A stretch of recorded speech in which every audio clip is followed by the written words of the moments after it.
The presidency of the United States, considered the most powerful position in the elected world.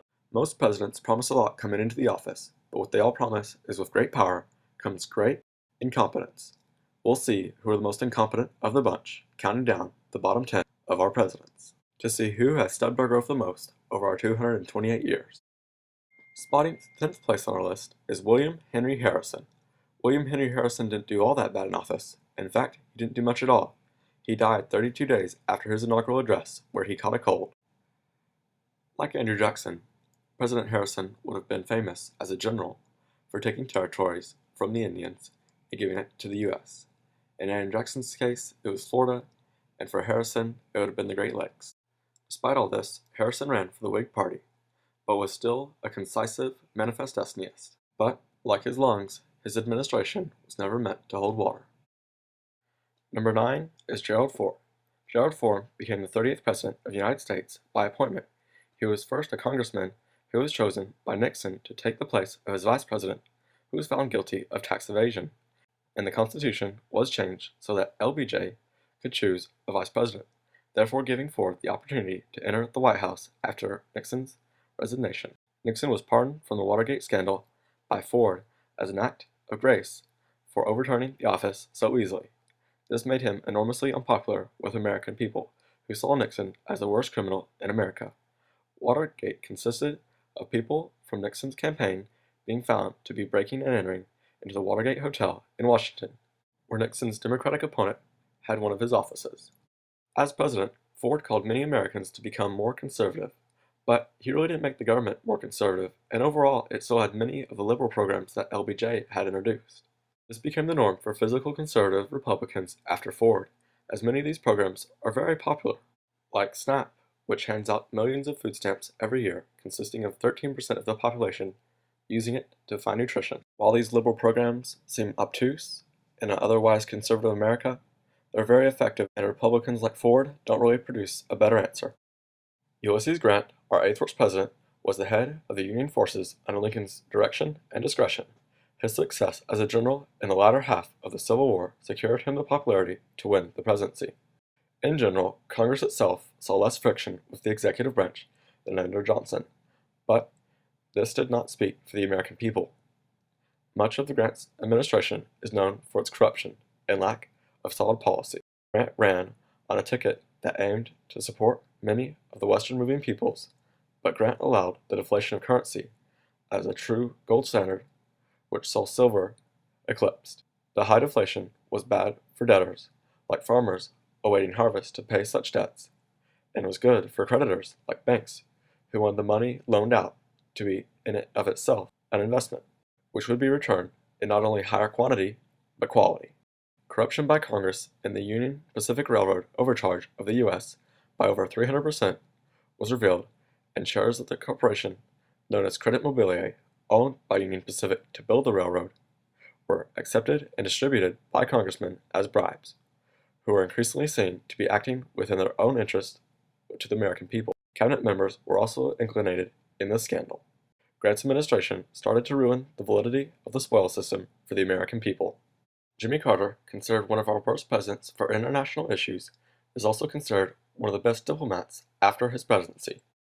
Carter is mainly scrutinized for his performance in Iran, which consolidated into a more American hostile nation in the 1970s. The Iranian Revolution left many Americans stranded in the nation. A number of them were smuggled out of Iran by a project called Argo, but the majority of them did not see American soil until after the last day of Carter. Many also thought Carter made America look weak by cutting the DoD spending to only 25% of the total budget of the U.S. Now, this might seem high, but the America of the time was still in the middle of a Cold War with Russia, and despite Russia's actual economic outlook, many Americans thought this was still in the heat of the crisis.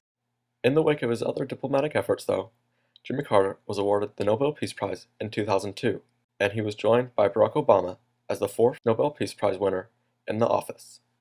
Benjamin Harrison is often seen as a good president because he has one of the most powerful legislations against big businesses, the Sherman Antitrust Act, which in all practicality was put in place to enforce free trade and to allow businesses to be broken up if they are disruptive to the economy.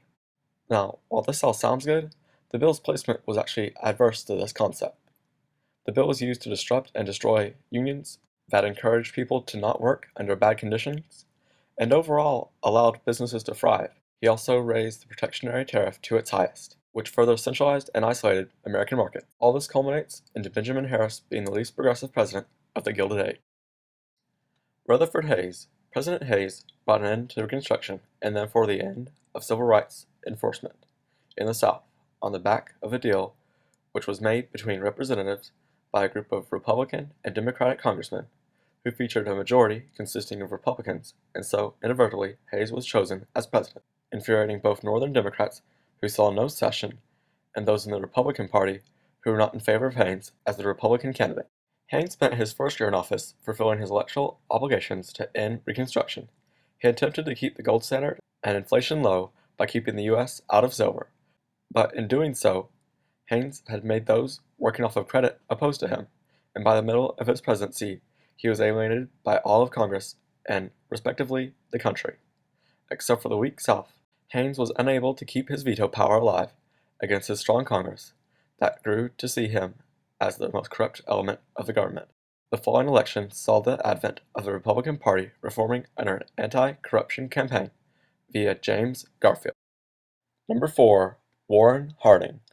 Warren Harding, a newspaper publisher gone senator, gone president, is seen as our most scandalous president. While running his newspaper and campaigning, he cheated on his wife. While enforcing prohibition, he drank with his friends at the White House. While advocating for fair business, his Secretary of Interior sold land to oil refiners.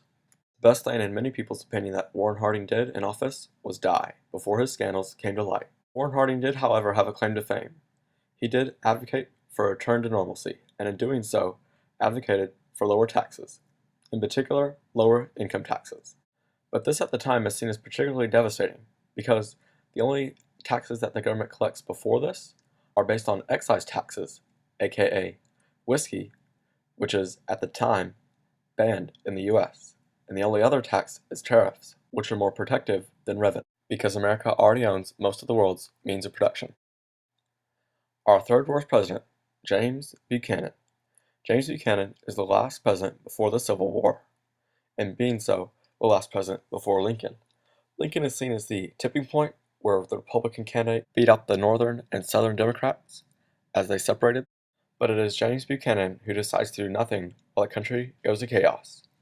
Before Lincoln becomes president, 7 different states secede from the Union, including South Carolina being the first. But James Buchanan decides that his general consensus is that not only do the states not have the right to secede from the Union, but he does not have the right to stop them. Buchanan's out-of-touch response to secession is mainly attributed to his political life, in particular to the ambassador of Russia. Andrew Johnson. Andrew Johnson became the 17th president of the United States after Lincoln's assassination. He was a pro-slavery, but not pro-plantation president. He felt that everyone had a right to own slaves, and considered himself a champion of the common people of his state of Tennessee, which stayed loyal through the Civil War, and he served as state governor, congressman, and senator. Johnson didn't believe that blacks should be equal with white Americans, and fought Congress's attempts to equalize the races.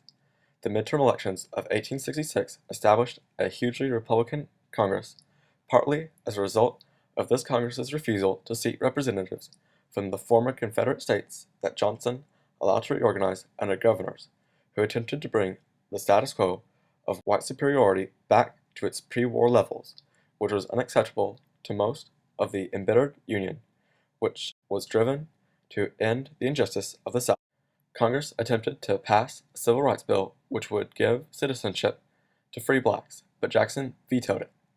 However, Congress overturned the veto with a 2/3 majority, and it would go on to constitutionalize such a bill by signing it into law as the 14th Amendment.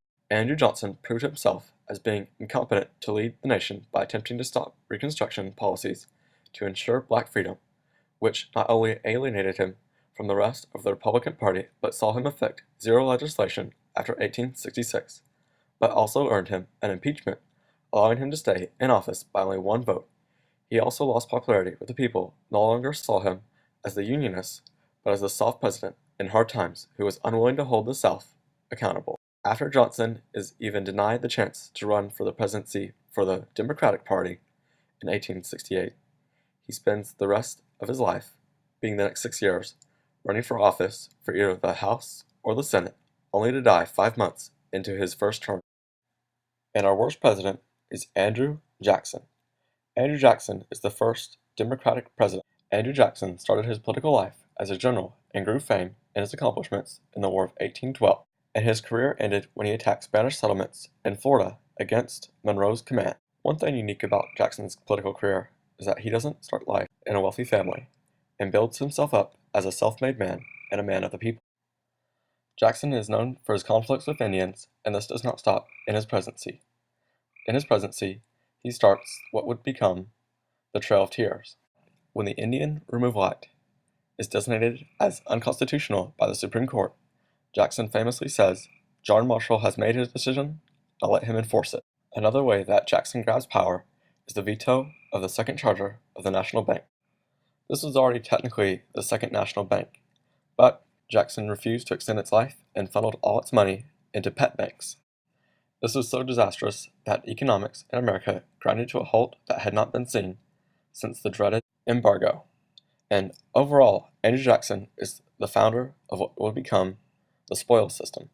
The spoils system basically gives the head of the office, in this case the presidency, more power by his ability to give public positions to people who help him get into power. And this is the basis of all the corruption that follows into the Gilded Age and further, and is still seen in many contracting positions of the government today.